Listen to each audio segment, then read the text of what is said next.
Pasteur Dozinique TV, la chaîne de votre édification.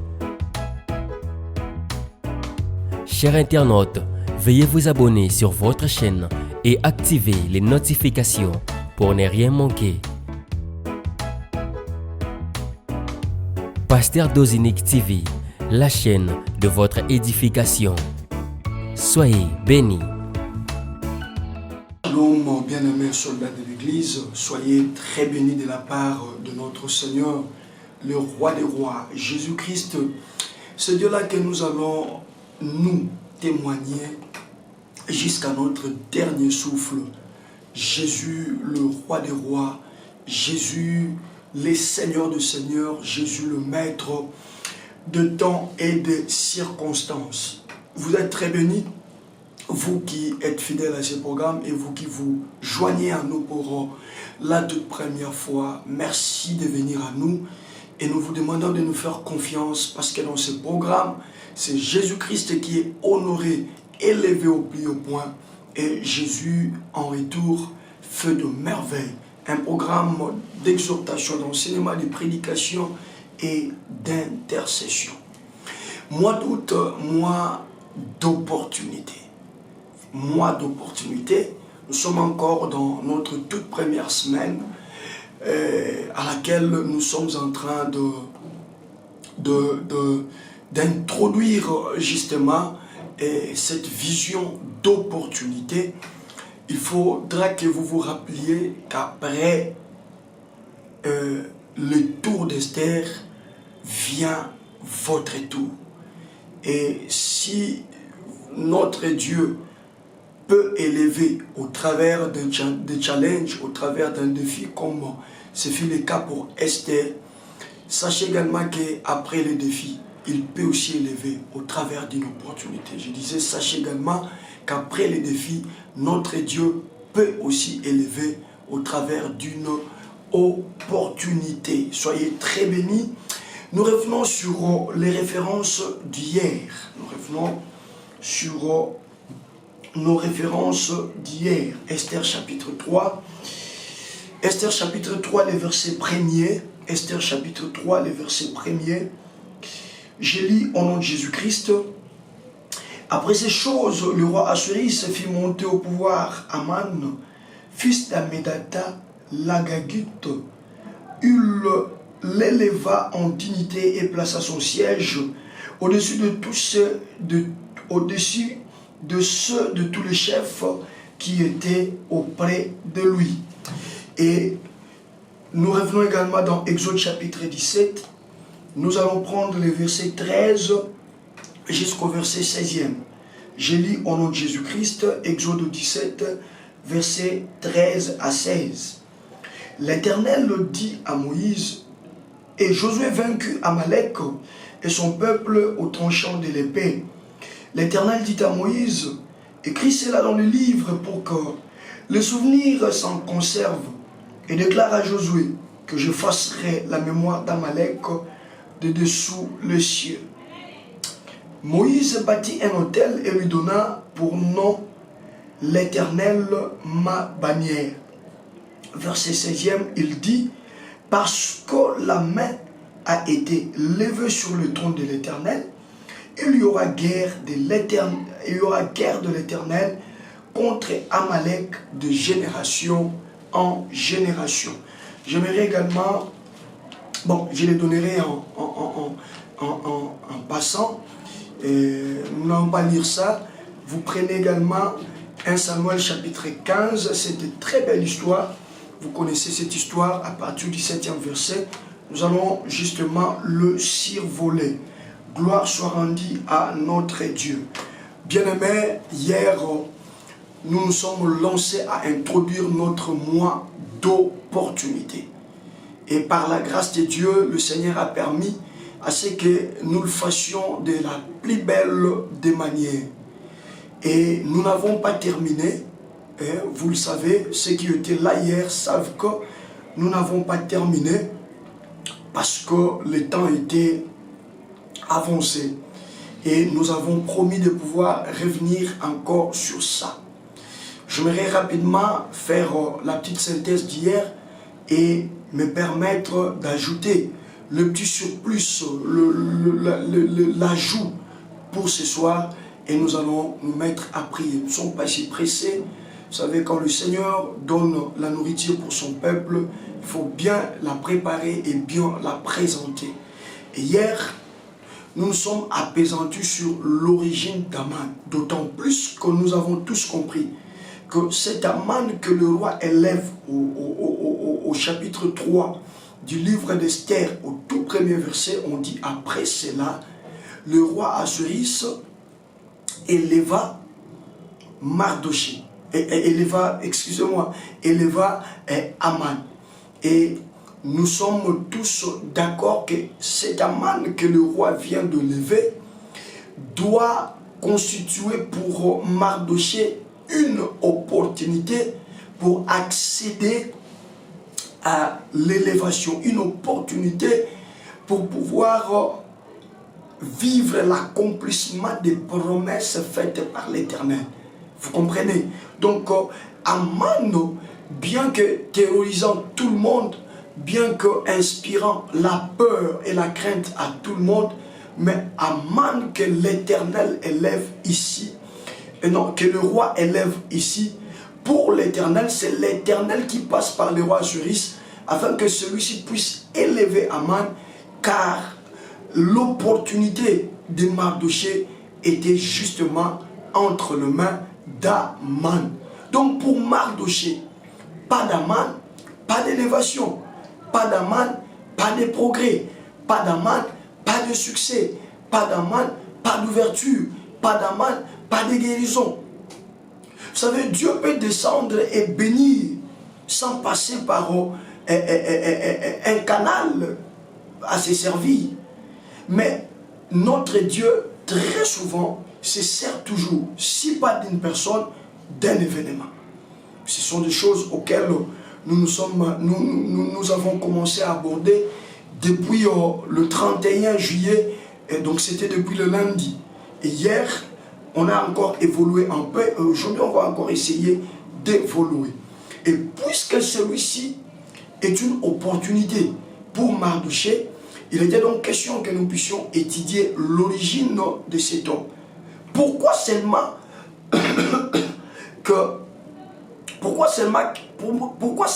que ce soit Aman l'opportunité de Mardochée? Pourquoi? C'était ça la grande question, les grands questionnements qui nous a amené à vouloir étudier l'origine de ce monsieur que le roi Assuérus est en train d'élever, de ce monsieur dont le roi Assuérus accorde un trône d'autant plus élevé que le trône des autres chefs qu'il y avait dans son royaume. C'est comme cela que hier, nous nous sommes référés seulement à sa présentation. Dans Esther chapitre 3, il est écrit: après ces choses, le roi Assuérus fit monter au pouvoir Aman, fils d'Ammédatha l'Agagite. Et nous nous sommes apaisantis sur ça.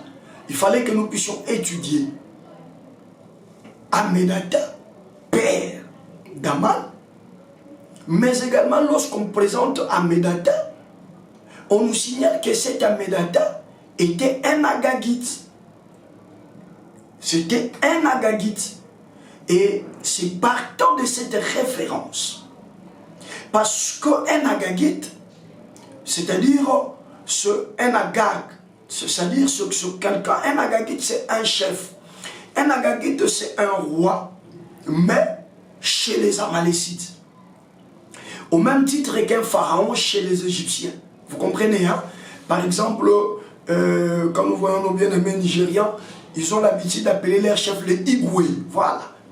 En fait, ce n'est pas le nom d'une personne, mais c'est le titre. C'est le titre accordé à un chef pour désigner un chef.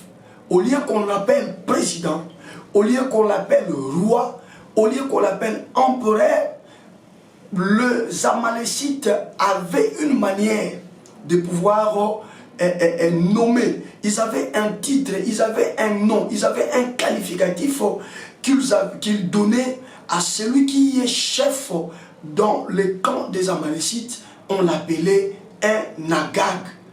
Et celui qui est issu de cette famille royale ou de cette famille de chefs est appelé Agagite. C'est bon? Donc, nous avons compris justement que on ne pouvait pas trouver les Agag dans d'autres peuples, ni, je ne sais pas, chez les Maonites, ni chez les Pérésiens, ni chez les Phérésiens. Mais lorsque vous entendez un pharaon, vous avez directement l'idée de comprendre que ça doit être un chef égyptien. Et il en est de même, lorsque vous entendez Agag, cela veut tout simplement dire que c'est un chef chez les Amalécites. Donc c'est un Amalek, c'est un Amalécite. Vous comprenez? Et pour ajouter à cela, j'ai donné 1 Samuel 15. Vous allez remarquer cette très belle histoire de 1 Samuel 15. Je vais peut-être revenir encore sur ça. Mais vous connaissez cette très belle histoire de 1 Samuel 15. L'histoire où le tout premier roi en Israël devait faire la guerre aux Amalécites. Vous connaissez cette histoire. Et quand il était question que Saoul fasse la guerre contre les Amalécites, il a été clairement stipulé par l'Éternel que lorsque vous arriverez, vous remporterez la victoire et vous dévouerez ce peuple par interdit. Ça sera un peuple dévoué par interdit. Et lui et tout ce qu'il y a dedans. C'est là où se trouve le fameux verset que tout le monde cite, que l'obéissance vaut mieux que le sacrifice. Vous comprenez, hein? C'est là où se trouve ça. Mais moi je vais lire quelque chose pour vous amener vraiment à avoir des idées nettes sur ce que nous sommes en train de dire. 1 Samuel chapitre 15, le verset 7. On dit ceci. Saoul bâtit Amalek depuis Avila jusqu'à Chour, qui est en face de l'Égypte. Verset 8e. Il prit vivant Agag. Est-ce que vous lisez avec moi? Il prit vivant Agag. Donc, il prit vivant le roi des Amalécites. Il prit vivant le président des Amalécites. Il prit vivant le roi Amalek. Mais ici, on dit que c'est un Agag. C'est bon? Est-ce qu'on a compris? Parce que bon, hier, emporté par la révélation, on n'a pas donné cette référence. J'ai trouvé qu'il était nécessaire que les uns et les autres, parce que la Bible s'interprète par elle-même. Nous ne pouvons pas nous amener ici pour vous apporter nos réflexions, nos pensées qui n'ont rien à voir avec la pensée de Dieu. Nous sommes appelés à vous apporter la pensée de Dieu. Et pour les uns, ça pourrait être un rappel. Pour les autres, c'est peut-être la première fois pour eux de recevoir une telle révélation. Et nous devons bien l'asseoir, vraiment bien l'asseoir pour la bonne compréhension de tout le monde. Donc vous comprenez, au 8e verset de 1 Samuel chapitre 15, on dit clairement que lorsque Saoul gagna Amalek, il va prendre Agag, roi d'Amalek. Voilà. On dit, il prit vivant Agag, roi d'Amalek, et il dévoie par interdit tout le peuple en les passant au fil de l'épée. Mais Saoul et le peuple épargnèrent Agag et les meilleures brebis, les meilleurs bœufs, le meilleur bête de la seconde portée, les agneaux gras et tout ce qu'il y avait de bon. Ils ne voulurent pas les dévouer par interdit. C'est-à-dire, c'est là où Saoul a manifesté sa désobéissance. Vous êtes là en face d'une autre bataille que Israël aille à livrer contre les Amalécites. Et dans cette guerre-là, on dit bien que Israël a bâti. Amalek ne vaincra jamais Israël. Écoutez-moi très bien. Le rare fois où Amalek remportait sur Israël de manière partielle, il y avait toujours des trahisons, il y avait toujours des traîtres. Vous comprenez? Il y avait toujours des traîtres, des personnes qui ne suivaient pas à la loupe la recommandation de l'Éternel. Voilà qui faisait que ces personnes-là soient l'objet ou la raison de la défaite d'Israël. Vous comprenez? Et donc, je suis en train déjà d'anticiper pour vous amener à comprendre. Hier, nous nous sommes arrêtés à dire ceci. Il existe certaines victoires qui ne sont que des victoires temporaires. Mais il existe également d'autres victoires qui sont des victoires transgénérationnelles. N'est-ce pas? Voilà. Et revenons maintenant, puisqu'on a compris que la manne que le roi Assuérus a élevée a donné un trône d'autant supérieur au trône des autres princes. Cet Aman-là, c'est un Agag. Cet Aman-là, c'est un Agagite. C'est-à-dire quelqu'un qui est issu de la famille royale, mais pas de n'importe quel peuple, mais des Amalécites, des Amalek. Donc, en d'autres termes, Aman est en train de représenter Amalek. Et Mardoché, devinez, est en train de représenter quoi? Il est en train de représenter Israël. Et le tout se passe sur un terrain net. Nous sommes dans le royaume du roi Assuérus. Ce grand royaume, cet empire avec 127 provinces et qui s'étend depuis l'Inde jusqu'à l'Éthiopie. Là où Esther est élevée, là où le tour d'Esther vient d'être scellé, Esther est reine assise sur son trône.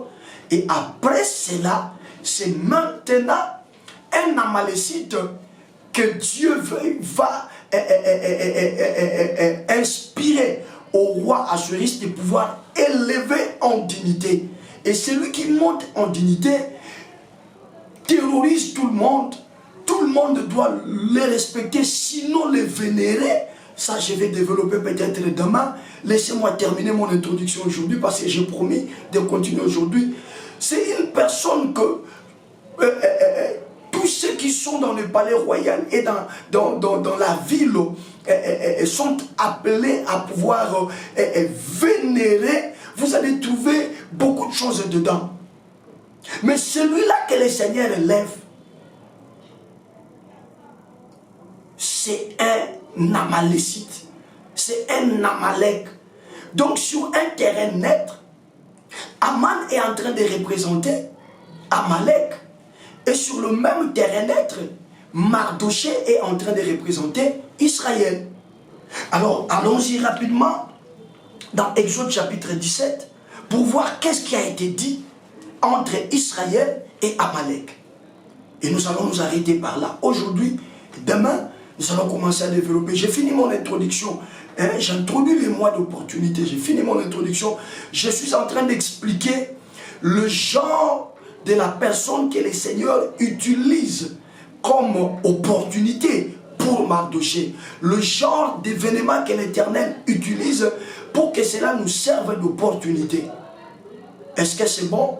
Voilà, nous revenons maintenant dans Exode chapitre 17, puisqu'on est d'accord que là sur un terrain net, il est question des représentants. Il y a un Amalécite qui représente Amalek et il y a un Juif qui représente Israël. L'Amalécite c'est Aman et l'Israélite c'est Mardoché. Alors les deux seront appelés le long de notre enseignement à s'affronter. Alors nous allons voir la toute première fois que Amalek s'est affronté avec Israël. Qu'est-ce que ça donnait? Qu'est-ce que l'Éternel a dit? Et qu'est-ce que le prophète de Dieu, Moïse le plus grand, avait dit? Nous allons voir ça et nous allons finir par voir qu'est-ce que Jésus-Christ de Nazareth a dit. Est-ce qu'on me comprend? Je vais un peu rapidement. Je suis dans Exode chapitre 17. Nous prenons à partir du 13e verset. Qu'est-ce qui est dit là-bas? La Bible dit noir sur blanc. À partir du 13e verset, et Josué vainquit Amalek et son peuple au tranchant de l'épée. Vous connaissez, nous l'avons dit hier. Israël n'est pas encore arrivé à Canaan. Israël arrive sur le territoire des Réphidim. Après le désert de Sin, Israël arrive à Réphidim. Et Réphidim était un territoire frontalier avec Amalek, parce que les Amalécites occupaient le côté méridional. Voilà, tout le côté méridional était occupé par les Amalécites. Et c'est là où les Amalécites vont se décider de venir faire la guerre à Israël. Je rappelle que depuis que Israël a quitté l'Égypte, la toute toute première guerre, la toute première nation, le tout premier peuple à venir vouloir combattre Israël en termes de guerre, c'est Amalek. Est-ce qu'on me comprend? Et donc c'est Amalek qui vient combattre Israël, c'est Amalek qui vient chercher à diminuer Israël, à mener Israël dans un combat. Objectif, empêcher ces peuples qui venaient avec une renommée sans précédent. Ils étaient peu nombreux, mais ils étaient en train de terroriser toutes les armées qui étaient en face d'eux.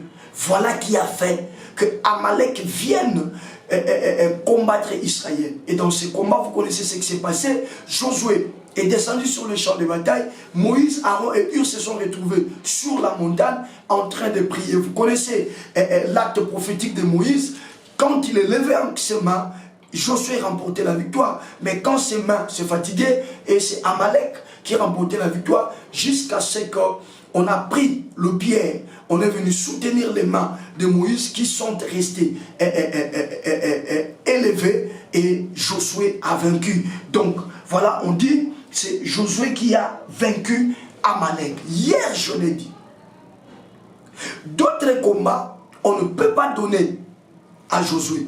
Mais ce genre de combat qui doit déboucher sur une victoire pérenne, je l'ai dit hier. Il y a des combats qui débouchent sur une victoire temporaire, c'est une victoire momentanée. Mais il existe également d'autres combats qui, une fois terminés, une fois remportés, cette victoire-là se pérennise. Cette victoire-là se répercute sur toutes les générations. Et j'avais dit hier, c'était peut-être une révélation pour quelqu'un, que lorsque le Seigneur demande à ce que dans ce combat-là, Yehoshua descende pour combattre, sachez qu'il est question d'un combat dont la victoire sera une victoire de génération en génération. C'est comme cela que j'étais en train d'expliquer hier. Josué que nous lisons dans la Bible, c'est peut-être la traduction francophone qui a altéré un peu le sens. Mais le nom de celui-ci c'est Yehoshua ou Yoshua. Or Yehoshua ou Yoshua signifie l'Éternel qui sauve. Donc, lorsque l'on confie la mission de la guerre, la mission du combat à Yoshua, sachez-le qu'il est question d'un combat dont la victoire, dont les résultats. Je ne vais pas tout simplement parler de la victoire parce que ça dépend du résultat, mais je voudrais parler d'un combat dont le résultat devra se perpétrer dans toutes les générations. Je dis dans les résultats, c'est-à-dire dans ces combats, la partie qui remporte sera la partie qui continuera à remporter la victoire dans toutes les générations. Et la partie qui a perdu ou la partie perdante sera la partie qui pour toutes les générations sera perdante à chaque fois qu'elle aura à s'affronter avec la partie qu'il a vaincue lors de la guerre menée de main de maître par un Yehoshua. Est-ce qu'on m'a compris? C'est comme cela que hier j'ai fait le parallélisme ou la liaison entre Yoshua, le fils de Nun, et Yoshua Amashia. Et Yoshua Amashia. Et quand Josué l'a fait, et il a donné une victoire à perpétuité face aux Amalécites, à Israël comme peuple, j'insiste. Mais Yoshua Amashia, qui est le fils de Dieu, qui n'est pas le fils de Nun, mais qui est également un éternel qui sauve.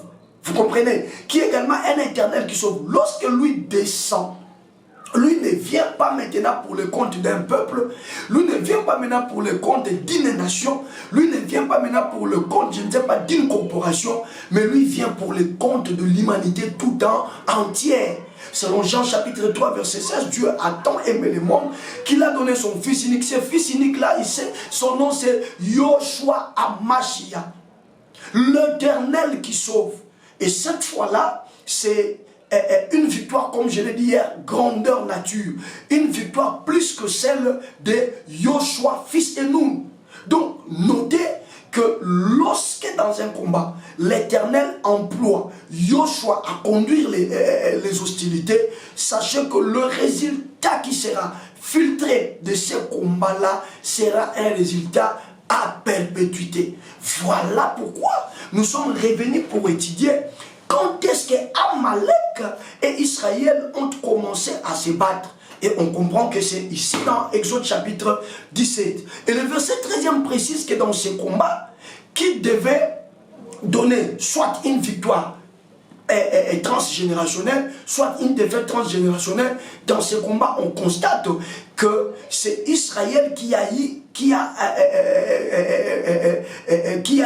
la victoire transgénérationnelle et Amalek a eu la défaite transgénérationnelle.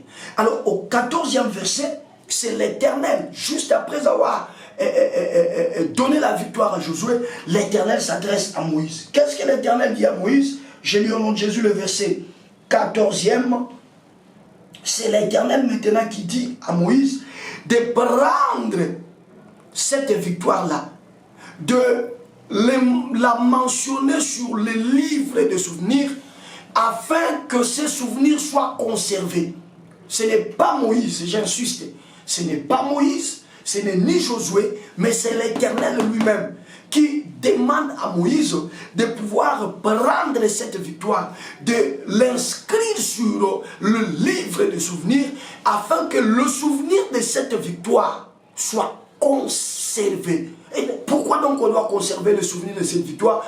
Parce que ce n'est pas une victoire temporaire, mais c'est une victoire transgénérationnelle, c'est une victoire pérenne, c'est une victoire qui doit s'hériter, qui doit se transmettre de père en fils et de grand-père en petit-fils dans toutes les générations de la race juive, de la race israélite.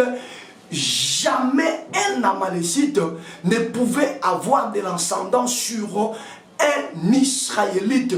Pourquoi? Parce que le tout premier combat ici qu'Amalek est venu livrer contre Israël, Amalek a perdu, c'était une défaite pérenne. Israël a gagné, c'était une victoire pérenne. Et l'Éternel dit à Moïse, écris cela dans le livre de souvenirs, afin que le souvenir de cette victoire soit conservé.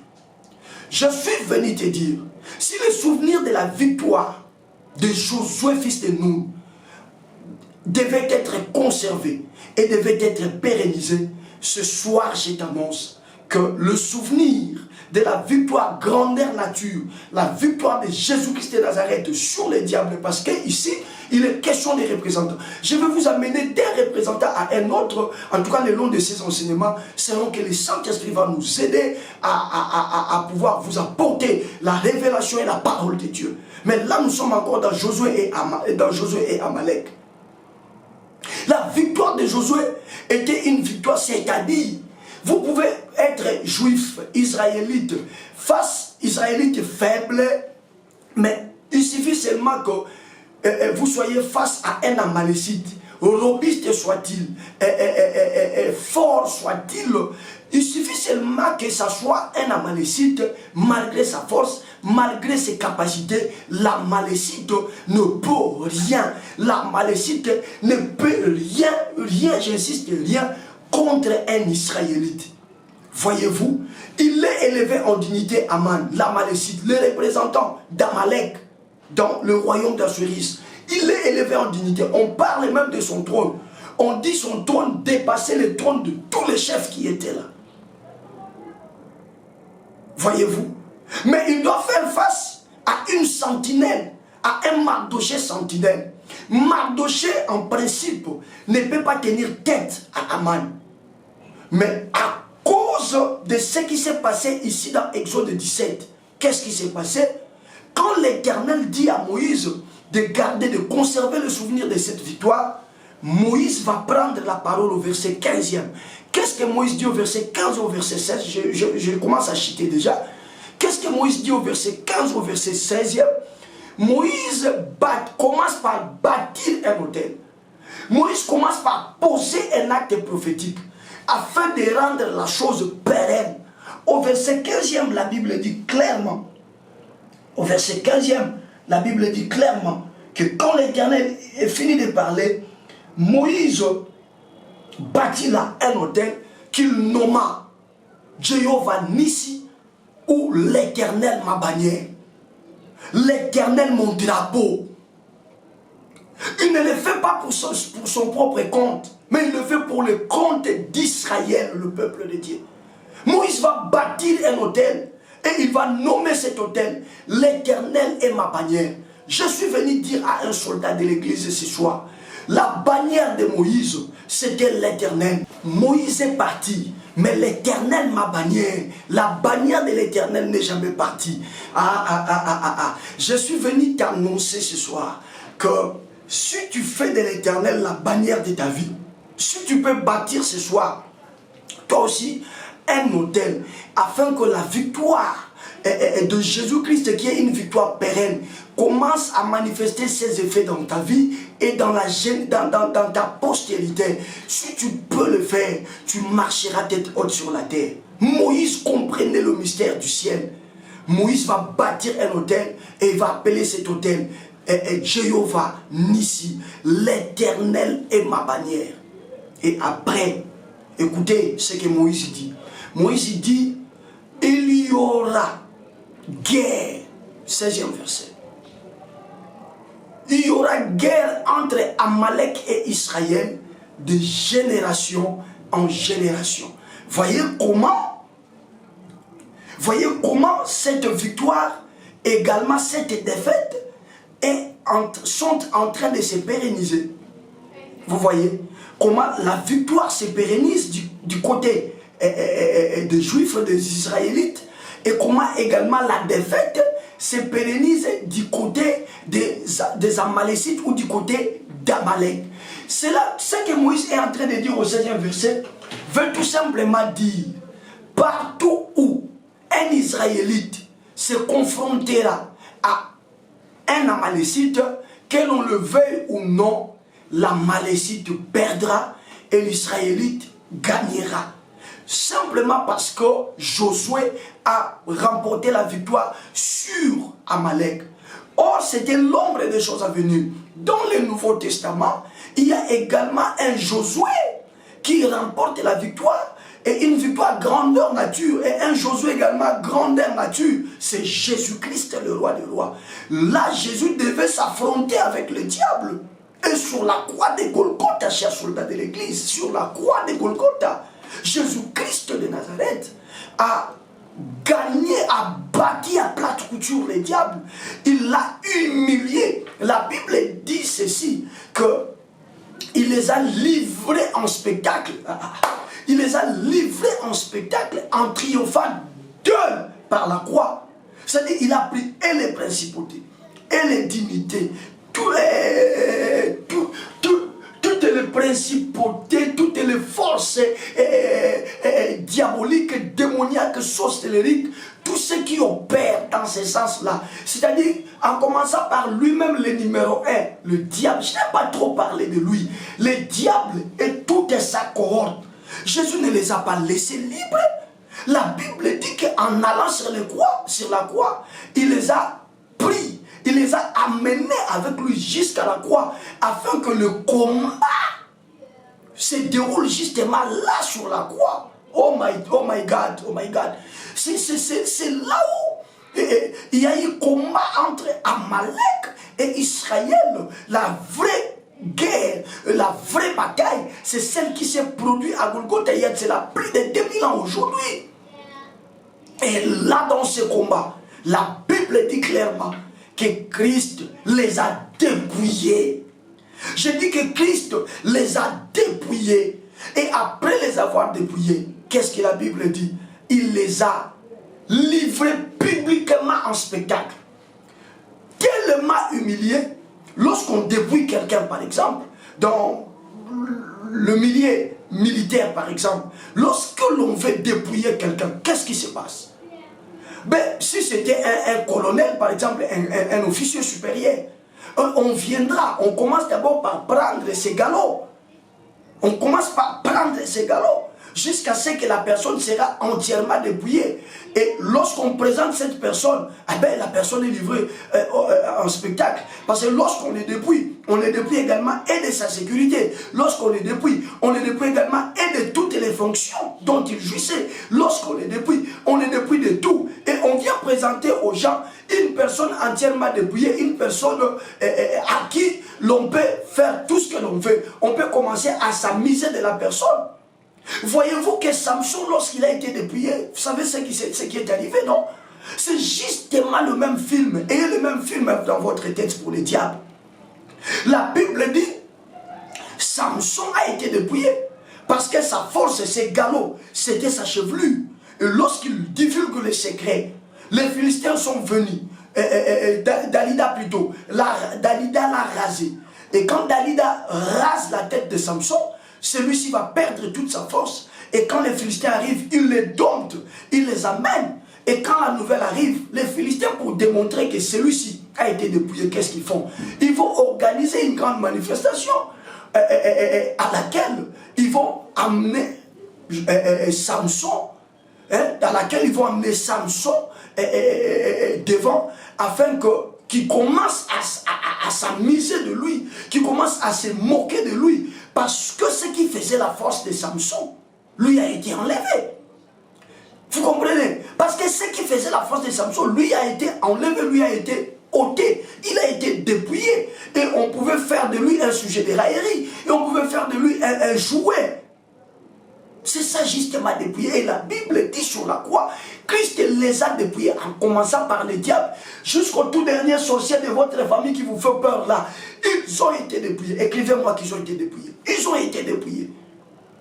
Et après, une personne dépouillée, mais tu as toujours peur de lui. Une personne dépouillée, tu as toujours peur de lui. Tu les respectes plus que Jésus-Christ qui a gagné sur lui. Vous savez, cette histoire de Mardochée doit nous amener à changer notre façon de voir les choses. J'insiste, j'ai dit, cette histoire de Mardochée, soldat de l'église, doit nous amener à changer notre façon de voir et de faire les choses. Oh Dieu, oh Dieu, oh Dieu, oh Dieu, oh Dieu. Jésus les a dépouillés sur la croix. La Bible dit en triomphant d'elle à la croix. Donc le ring, les tatamis, le lieu du combat, c'était la croix. D'aucuns croient que Jésus sur la croix était seul. Non, spirituellement, il les a amenés tous. Il les a dit, venez maintenant, puisque vous croyez que vous allez l'emporter sur moi, venez. Et quand ils sont venus, ils commencent par les dépouiller, et après les avoir dépouillés, ils les livrent en spectacle. Livrer en spectacle signifie quoi?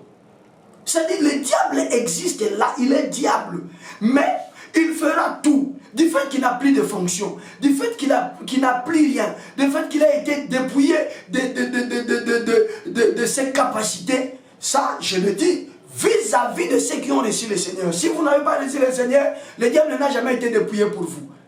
Ces choses entrent en évidence, entrent en action dans nos vies lorsque nous venons à Jésus.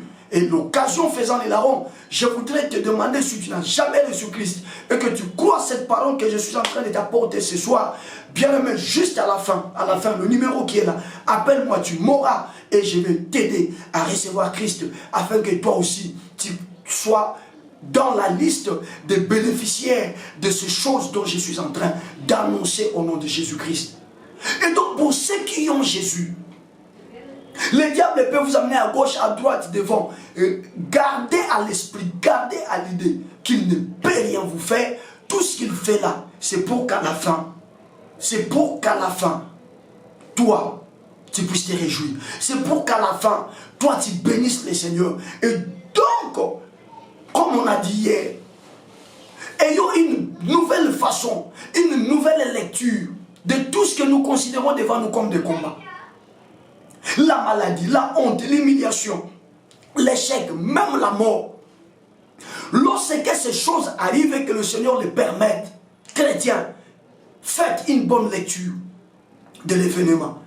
Ne serait-ce pas un événement qui cache derrière lui l'opportunité de ta vie?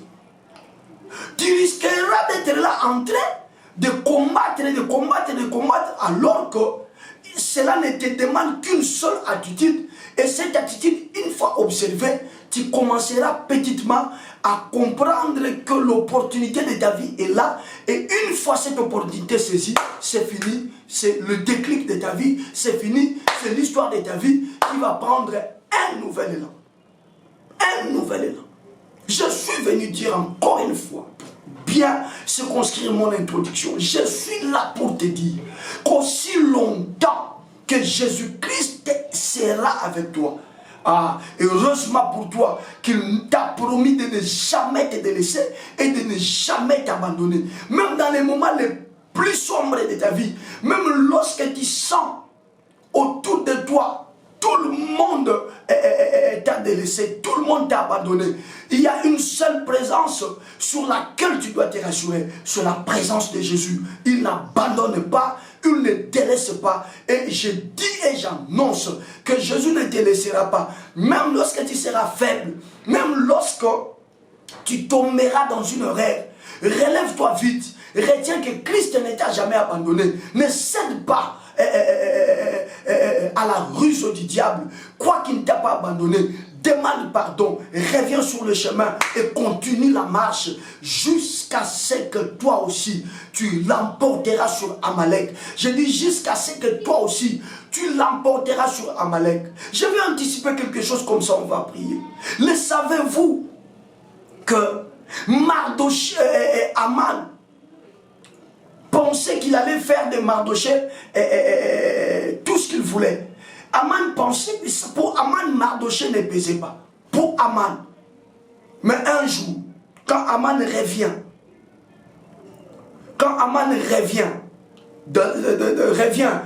revient du boulot, et il arrive chez lui à la maison, il raconte l'événement qui s'est produit où il a été, lui, mandaté à pouvoir faire promener royalement Mardochée sur les grandes artères de la ville du royaume d'Assuris.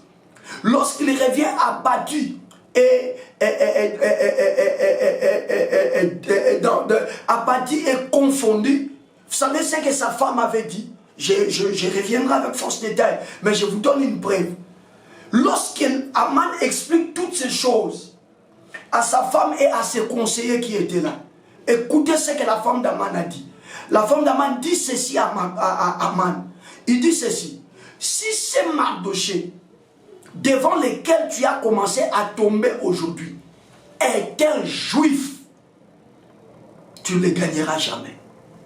Vous comprenez que la Bible s'interprète elle-même. C'est la femme d'Aman qui a enfin fait la bonne lecture des choses. Que Aman, tu es puissant, Aman, tu es fort, Aman, tu as toutes les capacités. Mais il y a quelque chose sur laquelle toi, tu seras appelé à tomber. Cette chose-là, c'est la guerre, c'est le combat. D'Exode chapitre 17, là l'Éternel a dit des choses. L'Éternel a rendu la victoire d'Israël, la victoire des Juifs, une victoire pérenne sur laquelle on devait toujours se souvenir. Et l'Éternel au même moment a rendu la défaite d'Amalek, une défaite pérenne. Je te dis, je t'annonce mon frère et ma soeur, Jésus a vaincu le diable une bonne fois pour toutes. Jésus ne reviendra plus pour vaincre le diable.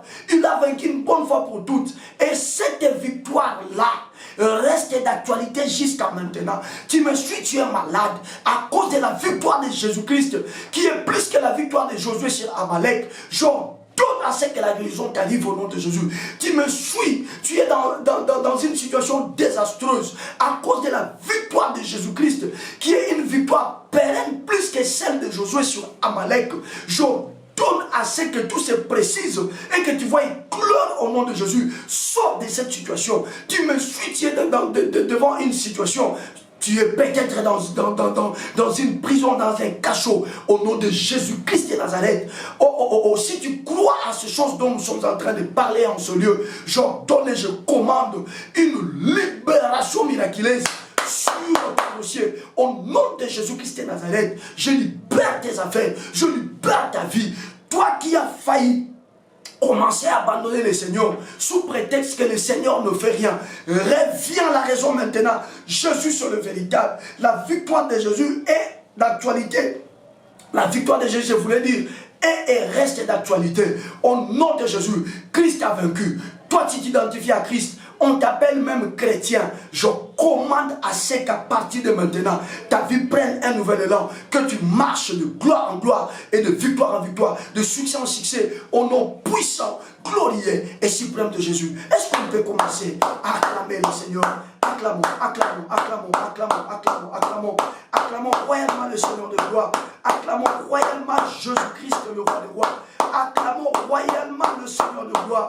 Alléluia, alléluia, alléluia. Qui peut commencer à élever Jésus? Élève le Seigneur, élève-le. Selon que tu as compris, selon que tu as compris cette exhortation, cet enseignement, cette prédication, bien-aimé, élève-le demain. Bénis le Seigneur. Prie, prie, prie, prie, prie, prie, prie, prie, prie, prie, prie.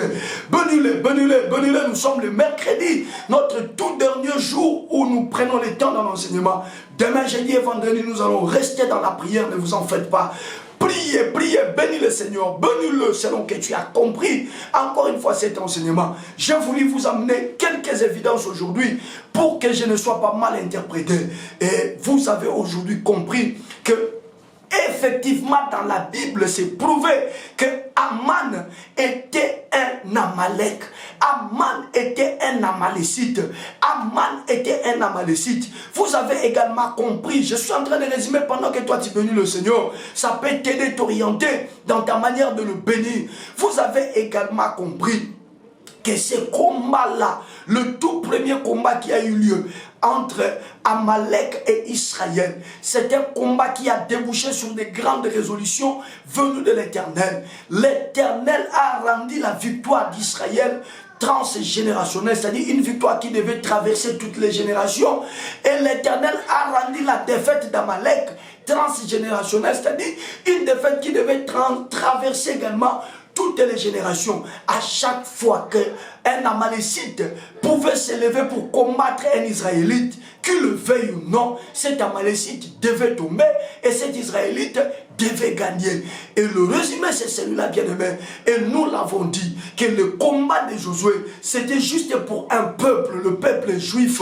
Et pourtant, la victoire de Jésus, c'est la victoire pour l'humanité tout entière. Que le blanc croie en lui, que le noir croie en lui, que le rouge croie en lui, que le jaune croie en lui. Tous ceux qui croient en lui entre justement dans cette victoire pérenne. À cause de Jésus, tu te marieras malgré les combats. À cause de Jésus, tu seras élevé malgré les embûches. À cause de Jésus, tu sortiras de cette maladie malgré sa gravité. À cause de Jésus, les portes te seront ouvertes grandement malgré les complots. Élève Jésus, bénis-le, bénis-le, bénis-le, bénis-le, bénis-le, bénis-le, bénis-le, bénis-le, bénis-le.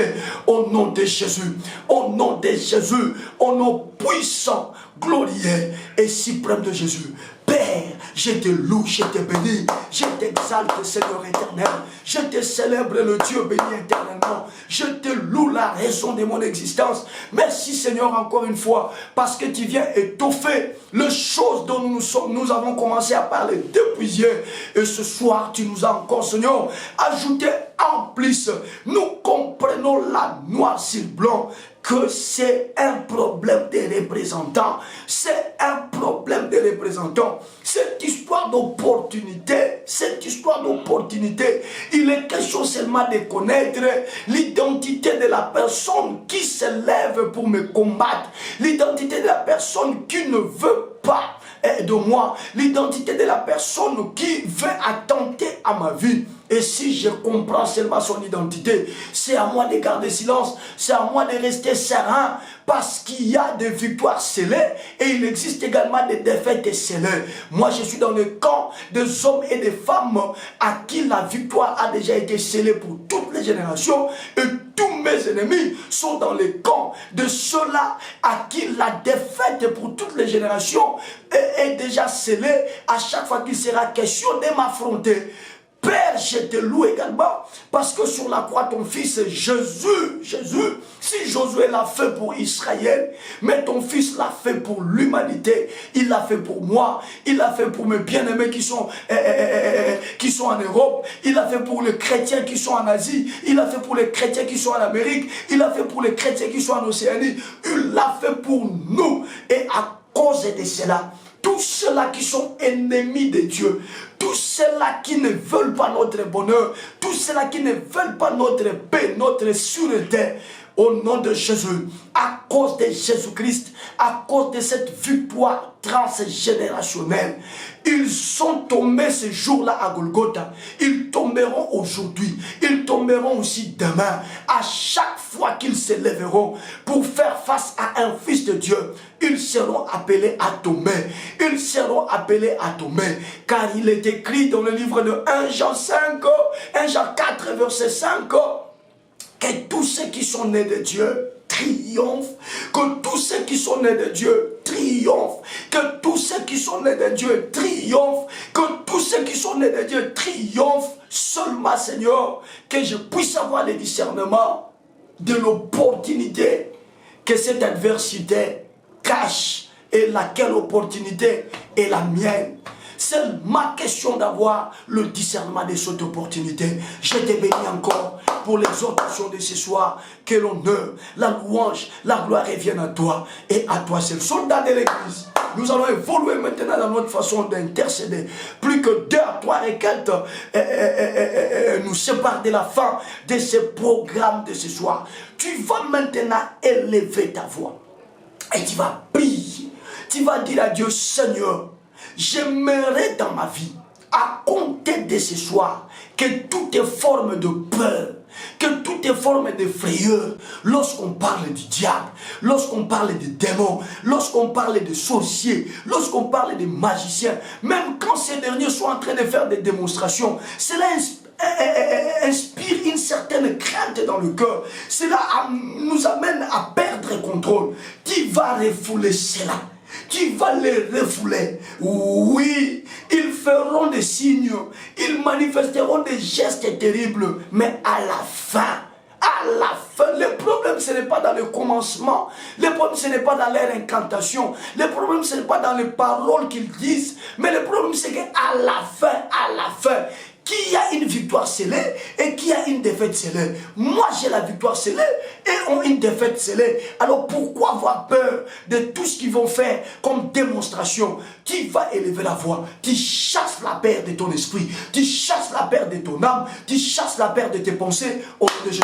Élève la voix, chasse la peur, prie, prie, prie, prie, prie. Dis à Dieu, il est hors de question d'avoir peur de la sorcellerie qui prévaut dans ma famille. Il est hors de question d'avoir peur des démons qui font terreur. Il est hors de question d'avoir peur du diable qui se lève et qui vient à l'idée de me faire peur afin que je puisse perdre la foi.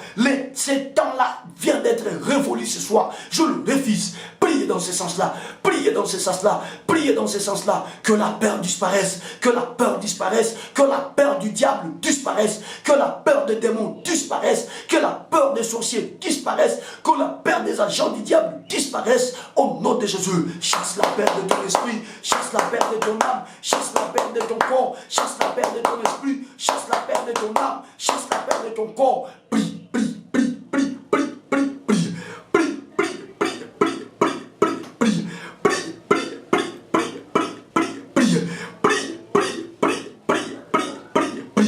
Dans le nom de Jésus, dans le nom puissant, glorieux et suprême de Jésus, dans le nom puissant, glorieux et suprême de Jésus, Jésus est là. La peur doit disparaître de mon esprit. Jésus a vaincu. Et cette victoire est d'actualité ce soir. Elle sera d'actualité demain. Elle sera d'actualité jusqu'à ce que je vais quitter la terre. Cette histoire sera d'actualité jusqu'à l'enlèvement de l'église. Cette histoire, cette victoire sera d'actualité. Ce soir au nom de Jésus. Ce soir au nom de Jésus. Ce soir au nom de Jésus. Ce soir au nom de Jésus. Ce soir au nom de Jésus. Ce soir au nom de Jésus. Ce soir au nom de Jésus. Je chasse toute forme de la peur.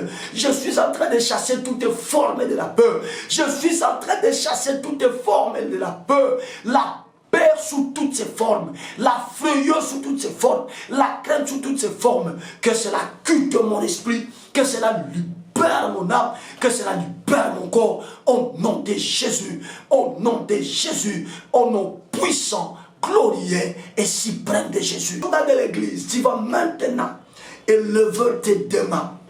Tu dis à Dieu, Seigneur, je comprends que cet Amalek, quelque part, constitue également un piège à la victoire, qui est une victoire pérenne. Parce que nous avons vu Saoul, qui en face d'Amalek, va faire les choses en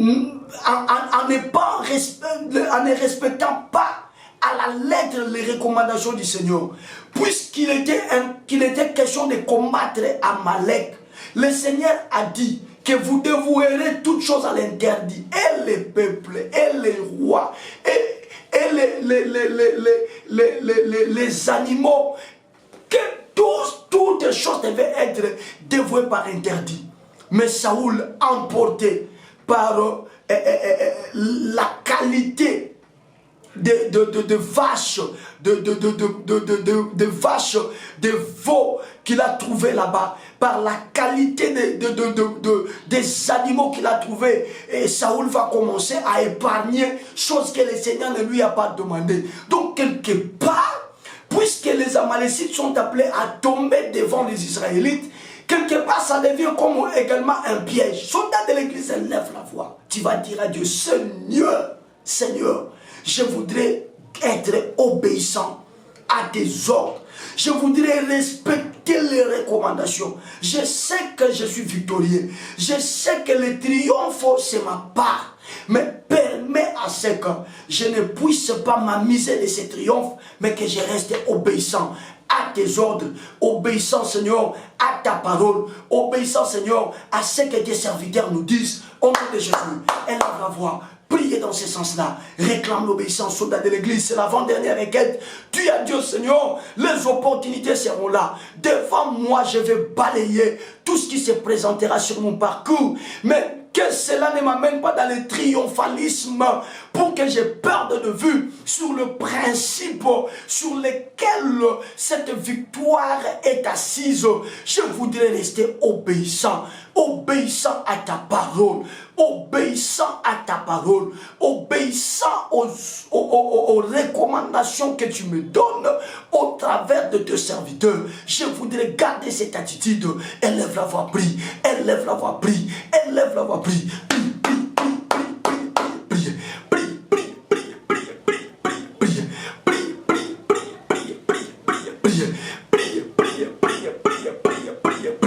Dans le nom de Jésus, dans le nom de Jésus, dans le nom de Jésus, dans le nom de Jésus, dans le nom de Jésus, Seigneur éternel, je ne veux pas vivre dans le triomphalisme, mais je voudrais avoir conscience du triomphe qui est mon lot, mais également de marcher dans l'obéissance, de marcher dans la considération et des orientations de ta parole sur lesquelles doit être assis la victoire ou le triomphe qui est ma part.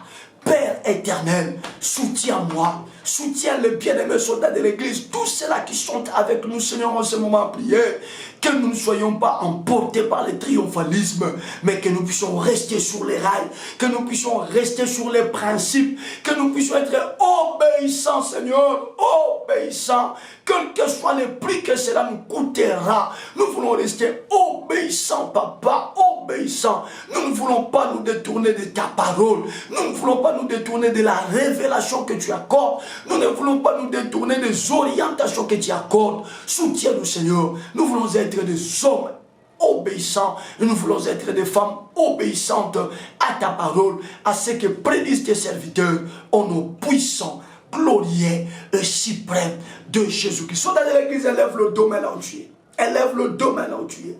Alléluia. Alléluia. Élève le domaine. On va faire la toute toute dernière requête et nous allons nous séparer pour le compte d'aujourd'hui. Élève le demain, mon frère. Élève le demain, ma soeur. Élève le demain. Nous allons maintenant prier. C'est un mois d'opportunité. Je suis en train de te démontrer comment est-ce que le Seigneur mettra devant toi une opportunité en termes d'une personne ou en termes d'un événement.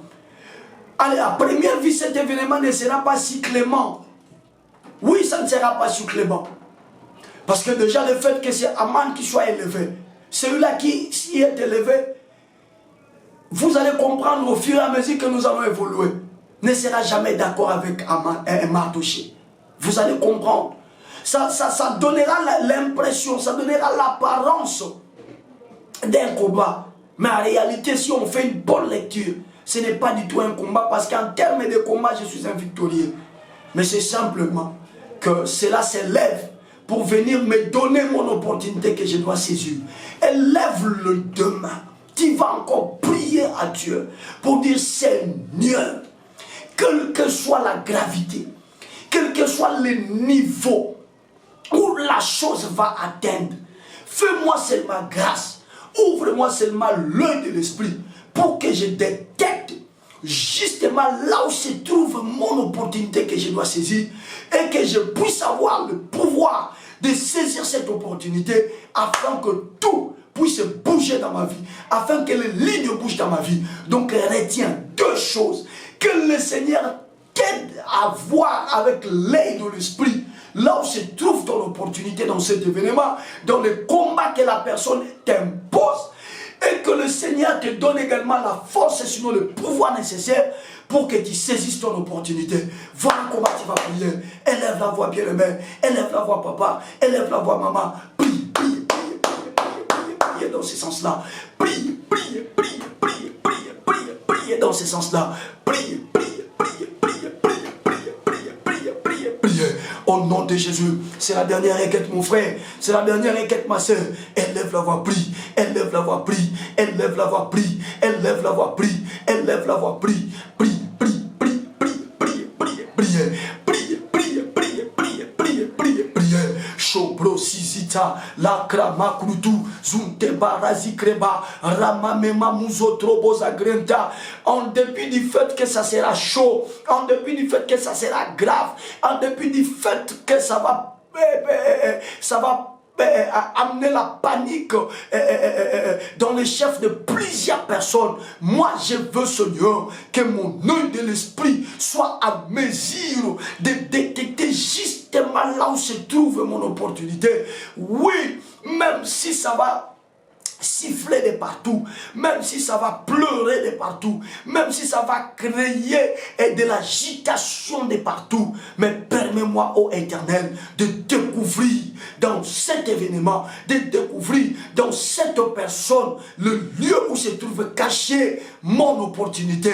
Et je prie, Éternel des armées, en élevant mes deux mains, que tu me dotes des forces nécessaires, que tu me dotes des capacités nécessaires, afin que malgré le mois que cela va s'aimer, je sois à même de pouvoir relever ces défis, que je sois à même de pouvoir saisir mon opportunité. Seigneur, nous pesons bien nos mots au moment où nous sommes en train de te parler pendant ce moment d'intercession. Saisir notre opportunité. Cela veut dire que nous ne voulons pas la rater. Cela veut dire que nous ne voulons pas la rater. Personnellement, Jésus, je ne veux pas rater cette opportunité. Tu nous as dit que ce mois d'août, c'est le mois d'opportunité que je ne rate pas. Si tu as prévu pour moi deux opportunités, je ne veux pas les rater. 5, je ne veux pas les rater. Une seule, je ne veux pas également la rater. Au nom de Jésus, au nom de Jésus, je déclare et j'annonce que je ne raterai pas mon opportunité, l'opportunité de mon succès, l'opportunité de ma gloire, l'opportunité de mon élévation. Je ne la raterai pas. Au nom puissant, glorieux et suprême de Jésus-Christ. Est-ce qu'on peut rester calme? Nous sommes à la fin. Père, nous enseignons ta parole. Nous faisons toujours un effort d'être un et unique fidèle pour apporter ta pensée telle que tu nous les communiques. Mais je sais que tu es le Dieu qui accompagne toujours ta parole par des signes, de miracles et de prodiges. S'il te plaît, papa, que le miracle que le signe et le prodige arrose cet enseignement de ce soir. Je dis que le miracle, que les signes et le prodige arrose l'enseignement de ce soir. Je demande que les signes, que le miracle et le prodige arrose l'enseignement de ce soir au nom de Jésus-Christ de Nazareth. C'est lui qui nous a donné cette victoire pérenne. C'est lui qui les a livrés en spectacle, qui les a dépouillés.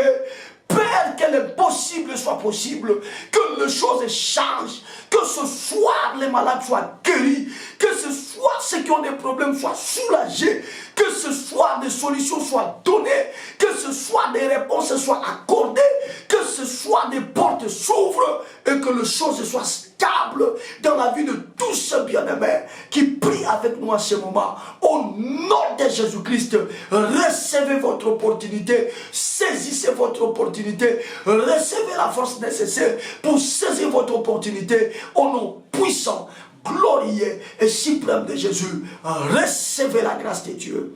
Recevez la grâce de Dieu. Recevez la grâce de Dieu. Au nom de Jésus-Christ, nous disons cette fois, je le reçois. C'est parti.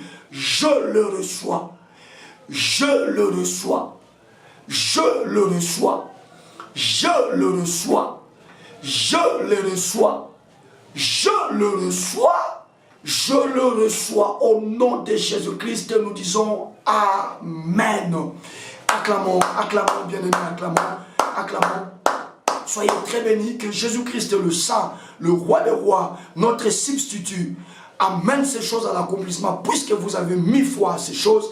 Surtout que ce ne sont pas des choses tirées d'un roman, ni d'une revue, mais tirées de la Bible qui est la parole de Dieu. Le Seigneur va vous donner des opportunités. Ne manquez pas de témoigner sa grandeur. Et n'oubliez pas de pouvoir bâtir pour l'Éternel l'hôtel Giovannissi, où sa bannière sera élevée au plus haut point. Que le Seigneur vous bénisse, bien-aimés soldats de l'Église. Je vais vous retrouver demain avec le même courage. Ciao. Pasteur Dozinique TV, la chaîne de votre édification. Chers internautes, veuillez vous abonner sur votre chaîne et activer les notifications pour ne rien manquer.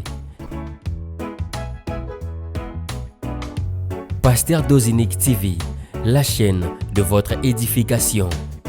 Soyez bénis.